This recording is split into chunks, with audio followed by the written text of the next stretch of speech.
Кант шаарына жакын жайгашкан сүт заводу учурда айран менен каймак даярдайт. 20дай жумушчу эмгектенген элеттеги ишкананын өндүргөн продукциясынын көлөмү улам көбөйүүдө. Бир момент 5 минут, 10 минут кечип калсаң сүт ирип кетет. Сүттүн да карайбыз, алган сайын лабораторияны өткөзөбүз. Бияка ГМО жок, эчтеке кошулбайт. Баары жакшы, чисто эми экологический продукция. Ишкана эми сүт азыктарынын башка түрлөрүн да өндүрө баштайт. Сыр чыгаруучу жабдууну сатып алууда насыя алууга туура келген. Ал үчүн кепилдик фонду ишкерге көмөк көрсөттү. Мурдатан бери тапкан ташыган момундай бир немелерибиз бар болчу, оокаттарыбыз бар болчу, баарын тең койгондо насыя $250 миң алганга күрөө жетпей калды. Анан күрөө жетпей калгандан кийин гарантийный фонд бизге жардам берип бир $80-85 миң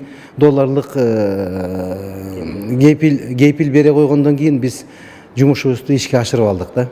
Эми Кудайым буйрса дагы бир 2-3 жылдан кийин бизге эч кимдин кепили кереги жок болуп калат деген ойдомун да. Кепилдик фонду түзүлгөн 2016 жылдан бери каражаттын 60% аймактарга жумшалган. 2016 жылдан бери 1 миллиард 339 миллион сомго 753 кепилдик берилген. Анын жардамы менен ишкерлер 4 миллиард 647 миллион сом насыя алышкан. Күрөөгө кепилдик катары берилген каражаттын 40% же 532 миллион сому Бишкекке туура келет.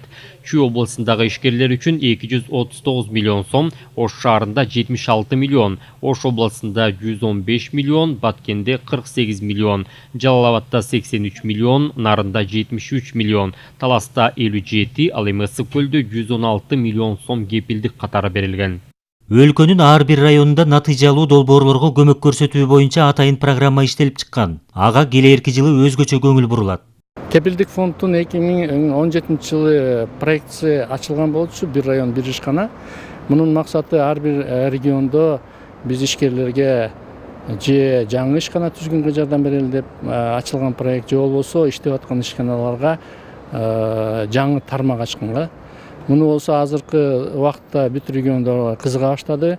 Биз болсо бүгүнкү күнгө чейин 43 ушундай ишкана ачып, же болбосо жаңы иштеп аткан ишканаларга жаңы тармак ачып бердик.